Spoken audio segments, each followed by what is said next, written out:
Peinture voulait dire assumer que l'art d'un certain côté a une certaine terribilité, c'est-à-dire que c'est irrémédiable, c'est définitif, c'est un acte unique, ce que Chitao appelait les traits uniques des pinceaux, c'est-à-dire que même où il y en a un dessin avec plusieurs lignes, les traits uniques du pinceau, ça voulait dire qu'il y a une décision, une détermination profonde à faire ce qu'on fait. Et les nus à avoir à ça parce que les nus manifestent visiblement qu'on fait la peinture par désir, c'est-à-dire parce que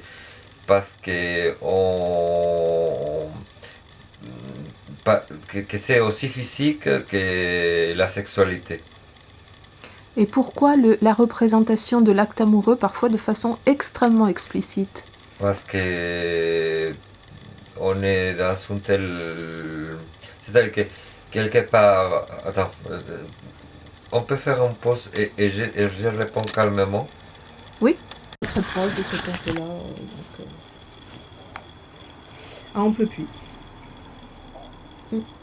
Mais si tu veux, ce qui est un peu symbolique, c'est que c'est le. Maman, elle a 4 sœurs, elles sont 5 filles. Et c'est le premier des 5 beaux-frères, quoi, qui s'en. Pourquoi l'acte amoureux, la représentation de l'acte amoureux de manière aussi explicite est-elle très fréquente dans tes dessins? Dans les dessins parce que je peux travailler de mémoire.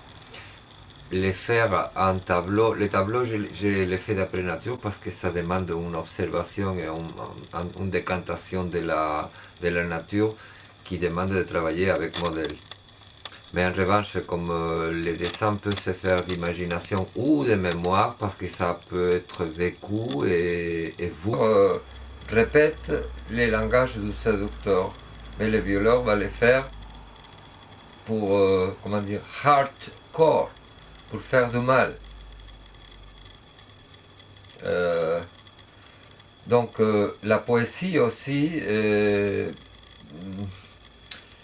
une fois qu'il segno ripetuto diventa un altro segno. Quand tu répètes une formule et quand tu la vends comme formule à livre usage, c'est le problème de la reproduction industrielle qui était signalé par Walter Benjamin en pleine guerre mondiale, deuxième guerre mondiale contre les nazis. Et c'est l'industrie, la répétition de la beauté donne l'horreur. Et Internet, c'était pareil. Internet, de prime abord, n'était pas une répétition. Internet était un accès libre à l'information, même pas à l'information, à l'image, aux choses, à la parole de l'autre, partout dans la planète. Qu'est-ce qui s'est passé? Internet est devenu, sur Internet est entré les violeurs qui est le capital, qui est l'industrie. Et donc on a transformé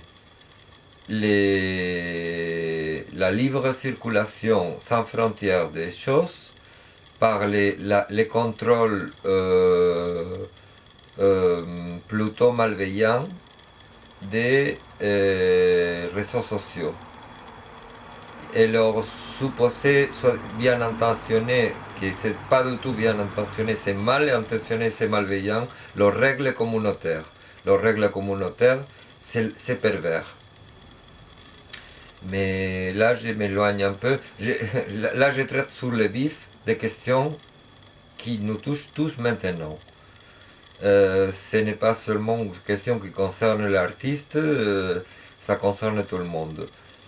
Et ce qui concerne l'artiste, est-ce que ça concerne seulement l'artiste? Non plus. Ce qui concerne l'artiste, même les détails sur un tableau, finalement, ça peut concerner tout le monde dans la mesure où le tableau est fait pour être vu. Et dans la mesure où ce qu'on voit, on a besoin de le comprendre un petit peu.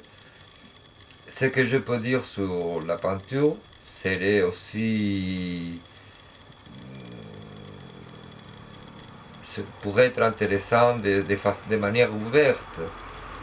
C'est seulement que pour l'instant, les tableaux est délité dans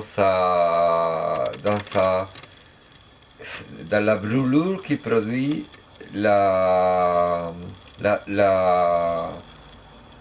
l'assujettissement à la loi.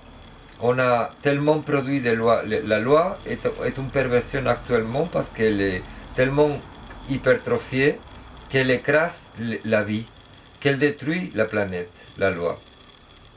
Les gouvernements se consacrent à produire des lois qui sont faites pour exterminer les populations, à base de les taxer, de les interdire même de respirer.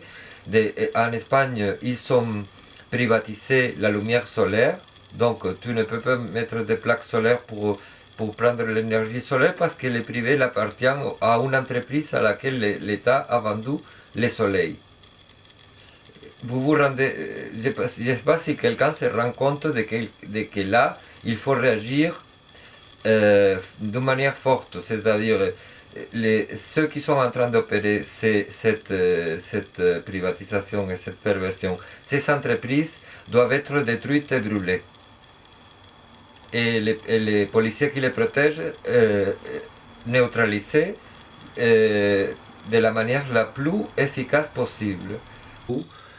Mais le dessin permet de dessiner ce qu'on aime le plus dans la vie, que c'est dans le cas des gens qui sont en bonne santé, c'est l'activité coïtale. Donc je dessine le plus possible des activités coïtales et je trouve toujours des idées nouvelles. Est-ce un handicap dans la société actuelle? Faut être extrêmement différente. Qu'est-ce qui conditionne ta façon de dessiner? C'est que les femmes, comme les hommes, sont pas toutes faites de la même manière. On est chacun une personne. Pour les dessinateurs des affiches et des stéréotypes, ils ont une manière de faire la femme, ils ne font qu'une. Mais moi, je m'intéresse à connaître la réalité et connaître des gens. Donc, quand je rencontre une femme, je la dessine d'une manière qui vient donnée par notre conversation, par les choses qu'elle me raconte, par les gestes qu'elle fait, par la couleur de ses cheveux, par sa manière de s'habiller. Et si je rencontre une autre femme,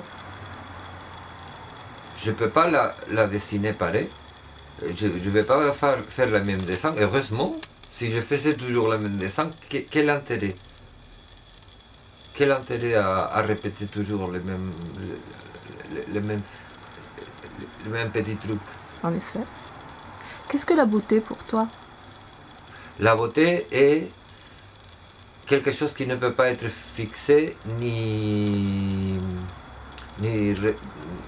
soumis à loi, ni soumis à... C'est-à-dire qu'on est pauvre, et c'est une manière de définir pourquoi et à quoi consiste cette complication. C'est-à-dire que je peux donner plusieurs explications parallèles, qui sont toutes valables, mais qui prennent compte de plusieurs dimensions de la dénomination néo-pauvre et de la condition néo-pauvre.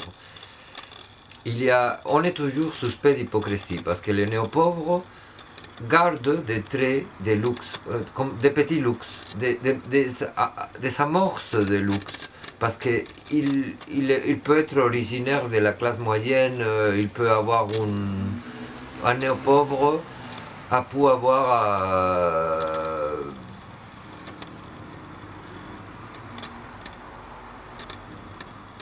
accès à l'université, et nonobstant, il se trouve les mains liées par la précarité.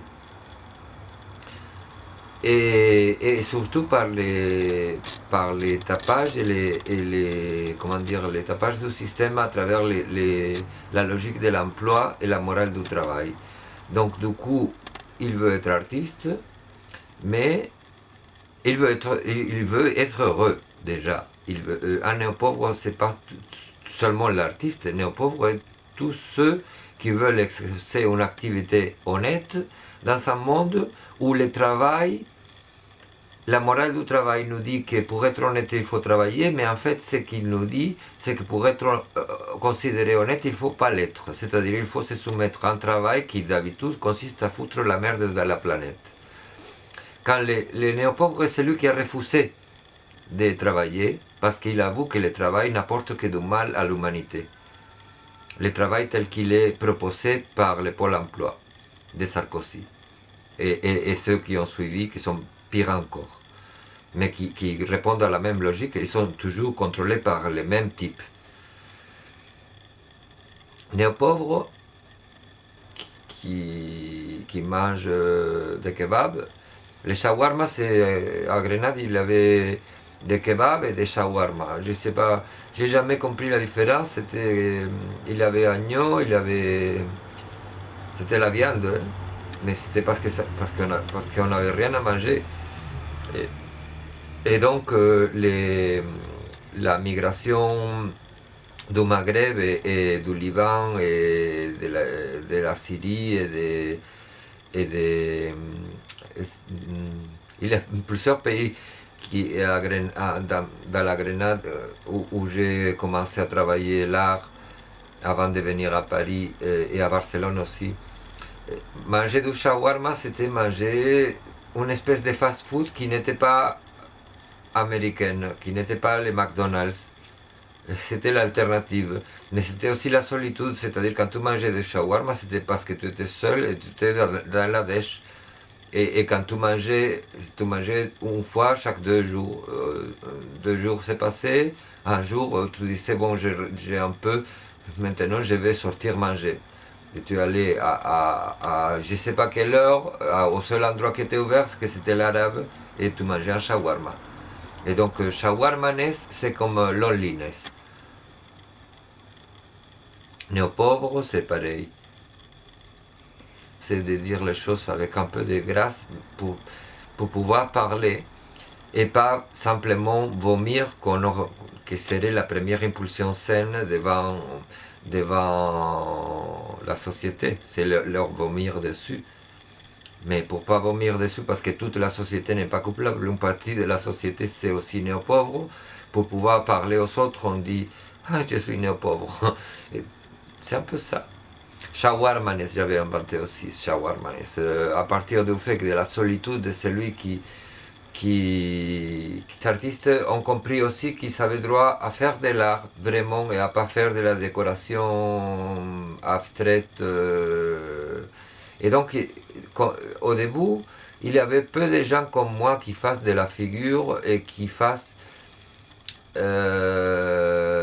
envisagent d'être vraiment artiste au sens profond, c'est-à-dire branché non pas au moment au moment actualiste, mais branché à l'histoire de l'humanité, branché. Trouves-tu des correspondances de ton art dans l'art contemporain? Oui. Oui. Récemment, c'est de plus en plus parce que comme la situation s'est généralisée et s'est installée et que les différents pays depuis 2011 avec le printemps arabe se sont réveillés. D'abord en Grèce. Les Grecs se sont réveillés, les Tunisiens se sont réveillés, les Espagnols se sont réveillés à la Puerta del Sol. Et les artistes aussi. Et les paintings de Saatchi, mais Saatchi a fait ça pour ensuite faire disparaître tout parce que c'est un capitaliste. Donc après il a commencé à tuer des artistes. Donc parfois vraiment. Et donc maintenant ça n'a plus le glamour n'est pas perdu, le glamour n'appartient pas aux capitalistes. Le glamour, l'esthétique est cette, cette différence de manière de faire qui les constitue en égard du discours télévisuel ou du discours religieux, du discours de l'autorité, du monde de l'information, du journalisme, de toutes les choses qui sont faites pour nous faire marcher au pas et surtout pour nous manger vivants. Ça répond à ta question? Oui. D'accord. Avancée entre guillemets, c'est-à-dire plus technologique et rationaliste la société, plus elle est violente à l'égard des enfants et cannibalistique. Donc l'Édipe est réactif, comment dire, est une défense de l'enfant face à la violence de l'adulte. L'art, la contestation de l'artiste et son esthétique propre, ces manifestations de type esthétique vont être aussi une manière d'essayer de se protéger de cette violence-là et de protéger ce qu'il aime de la violence de la société adulte. Le premier artiste est l'enfant.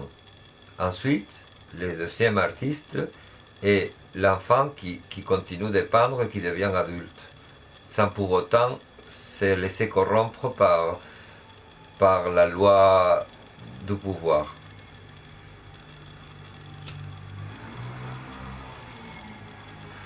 Donc,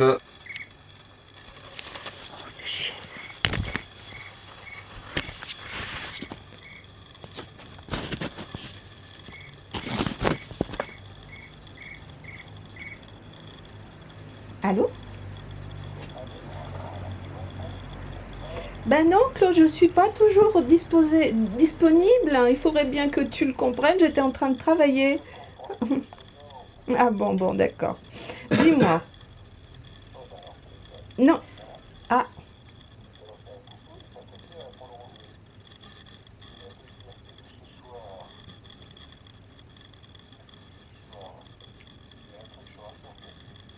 Ah oui, sur la 3. Ouais, j'avais vu ça. Oui.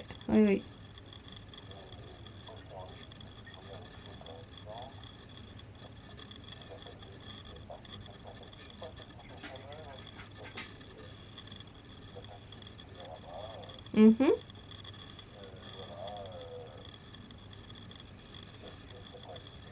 Oui, c'est un long métrage documentaire.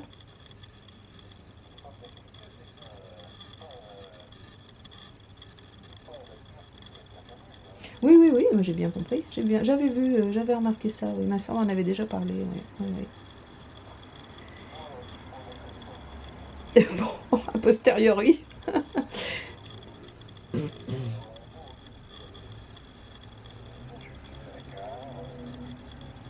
Ah oui, justement, c'est ce que je voulais te demander.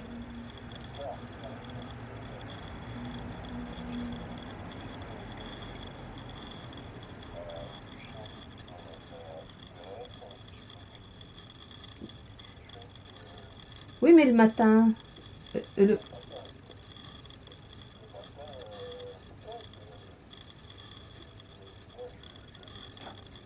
Ah oui, d'accord, l'après-midi. Non, mais je veux dire, celui dans l'horaire que je t'avais donné, l'arrivée était à 15h08.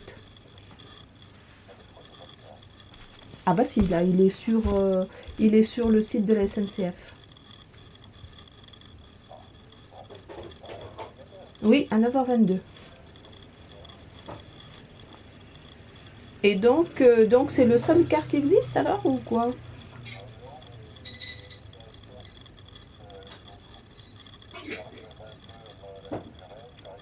Ouh là là. Et pourquoi elle passe pas et pourquoi elle passe pas par Clermont-Ferrand? Avec le car de 17h20 d'ailleurs à Clermont. Ouais. Oui.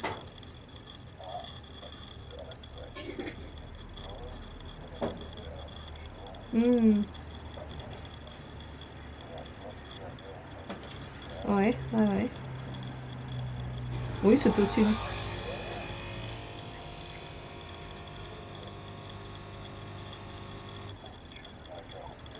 Oui. Hmm.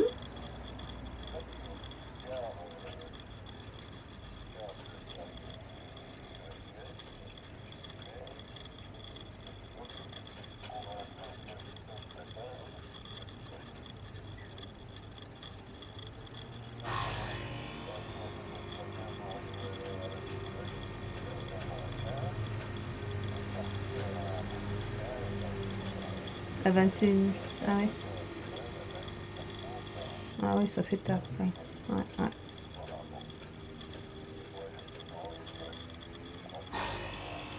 Hmm. Bon, bon. Bah, dis donc, hein. S'ils se mettent à supprimer l'écart, alors là, on est... Ah ouais, voilà. C'est ce que j'ai constaté. Et ils t'ont donné une explication à ça? Parce qu'en effet, moi, je suis obligée de le faire en 2 fois. Alors qu'avant, je faisais un seul billet. Mm, mm. Ouais, ouais.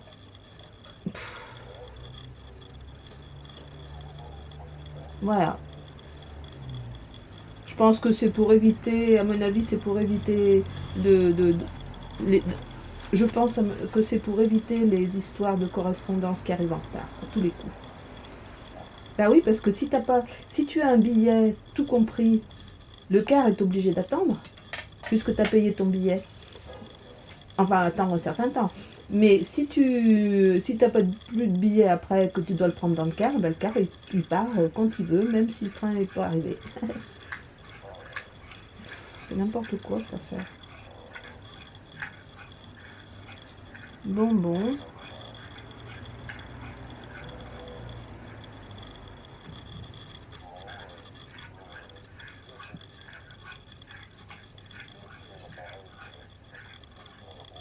Un appareil de quoi?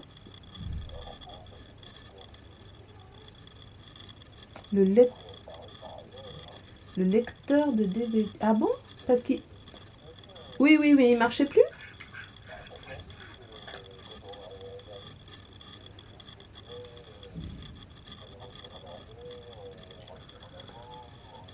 Ah bon? Ben non. Enfin, moi j'ai cru que c'était circonstanciel.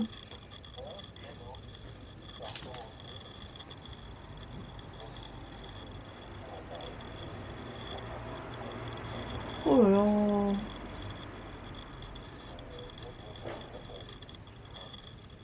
T'as pris quelle marque? Comment? Ah ah. Non? Ah, Pionnier! Oui, oui, oui, oui, si, si, bien sûr. Moi, c'est une très vieille marque, ouais. Qui faisait des bonnes platines à l'époque. Ouais.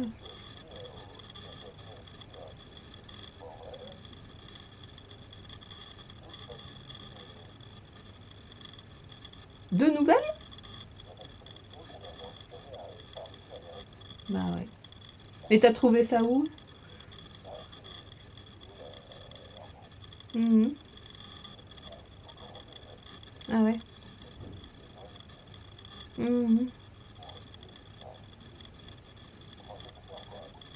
Ouf, punaise. T'es grand dépensier là en ce moment, hein.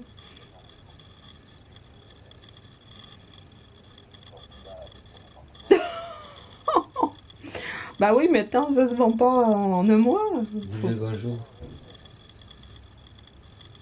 Il y a Manuel qui te dit bonjour. Manuel, j'étais en train de lui faire une interview quand t'as appelé. J'étais en train de tourner une vidéo d'une interview de Manuel quand tu as appelé.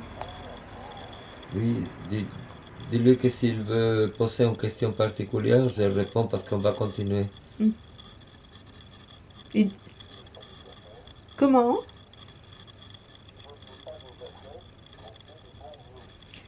Il te transmet ses bons voeux. s'il ne l'a pas déjà fait. Moi non plus, je ne l'ai pas fait. Et lui non plus, il ne l'a pas fait, il le fait. Ah bah oui, mais bien sûr. Non, ce que j'ai pas fait, moi, c'est envoyer, de temps en temps, j'envoyais des cartes de vœux, mais j'ai l'habitude de les envoyer 2 jours avant la fin du mois de janvier. J'ai toujours pas fait les cartes de vœux comme d'habitude. Et voilà. Voilà, voilà. Ah bah oui, pour l'instant. Oui, oui. Enfin, tout va. Oui, si, sinon que j'ai un oncle qui est décédé, là, avant-hier. Mais je peux pas descendre à l'enterrement parce que bah, c'est le mari d'une sœur de maman. D'une sœur de maman. Depuis les grottes de Lascaux et d'Altamira, à ce que c'était d'être les faiseurs d'images de la tribu. Et maintenant, oui, maintenant, je trouve des frères et des sœurs, surtout des femmes, mais quelques hommes. Les hommes, il y a une difficulté parce que l'homme traîne une espèce de crasse. Un jour, tu m'as dit, je vis toujours à l'intérieur d'un poème. C'est une chose liée à ma condition de Parisien. Est-ce que tu pourrais m'expliquer cette phrase, je vis toujours à l'intérieur d'un poème? Et pourquoi c'est une chose qui est liée à ta condition de Parisien? Parce que c'est la deuxième strophe. La première strophe, je vis à l'intérieur d'un poème. Et comme il faut, comme moi, j'aime, une fois que je commence, j'aime continuer.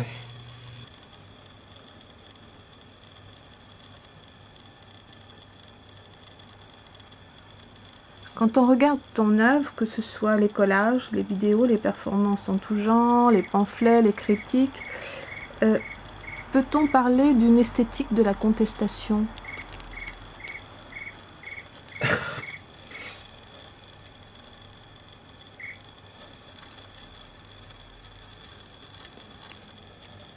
C'est-à-dire une esthétique de la contestation. Bon, comme il faut que je réponde vite, je vais risquer d'être imprécis ou inexact. Mais je pense que je vais me tenir aussi à ce que je crois que je peux dire. Quant à l'esthétique de la contestation, c'est une longue histoire et ça date de très longtemps. C'est-à-dire, je pense que depuis qu'il y a expression artistique, on en est sur le plan de la contestation, même dans les sociétés les plus archaïques, l'art porte déjà une part de contestation. Ou le contraire, parce qu'il y a aussi l'art royal, l'art de l'empire, de l'art du roi, les ziggourats, la pyramide, la grande construction, le code d'Hammurabi. Donc il y a tous les contraires de la contestation, c'est-à-dire il y a l'art qui constitue une avancée de la répression, mais en même temps, comme il y a plein d'artistes et que la plupart et que le peuple en lui-même, le peuple est artiste, c'est-à-dire ce qui constitue le peuple, c'est une masse d'artistes, de vrais artistes qui ne produisent pas forcément de la peinture mais qui sont plus artistes. Ceux qui ne sont pas artistes, ce sont les policiers et ceux qui agissent contre le peuple. Ceux qui ont les privilèges, ce sont eux qui sont pas artistes, les mécènes, les policiers, ceux qui payent pour l'art, c'est parce qu'ils ne le sont pas. La plupart des fois, sauf dans les cas où il s'agit d'un geste de vraie solidarité. Mais de la vraie solidarité, c'est rare. Bon, donc l'esthétique de la contestation serait l'esthétique tout court, c'est-à-dire dès qu'il est une vraie esthétique est contestataire. Conteste sur le plan, va contester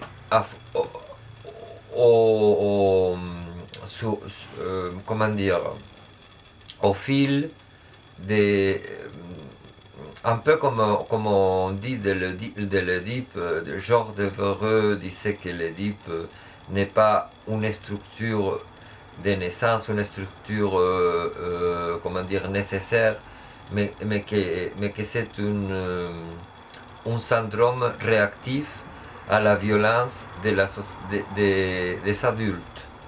C'est-à-dire l'adulte dans nos sociétés, plus avancée c'est la société. C'est comme pour faire l'amour, c'est pareil. Je me dis, bon, je vais te dire encore un truc. Et je dis, c'est une chose qui c'est lié à ma condition de Parisien, parce que comme on est à Paris, je ne vais pas dire c'est une chose qui est liée à ma condition de Grenadin, parce que tu dirais, ah, c'est la nostalgie, pauvre Manuel, c'est un pauvre espagnol à Paris, tout perdu. Non, je me suis dit, comme je suis à Paris depuis petit, parce que je viens et que ma famille est migrante, ma condition de Parisien, c'était bon pour la deuxième strophe parce que ça a enclenché de manière vitaliste. En quoi ton œuvre écrite, que ce soit la poésie ou le roman Non, mais on peut encore parler de la condition de vivre à l'intérieur d'un poème.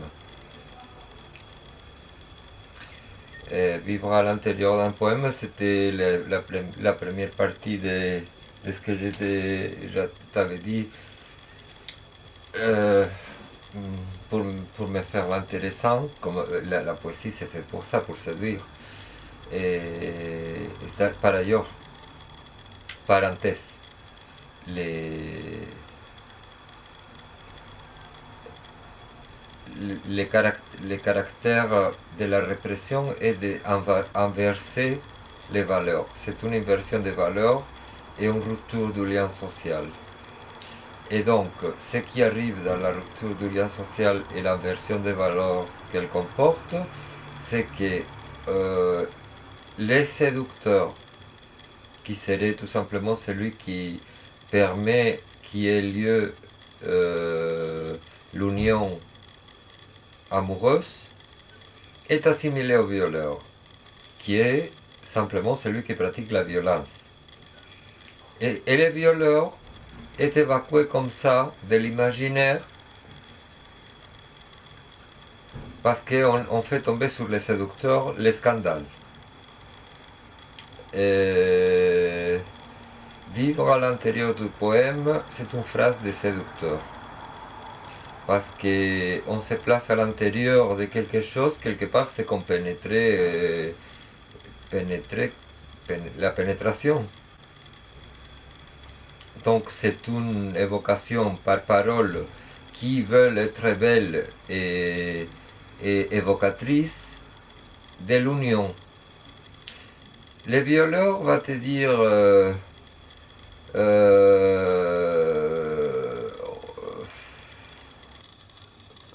c'est un handicap non pas pour ce qu'on penserait de prime abord qu'il y en ait, c'est-à-dire par une certaine hypocrisie ou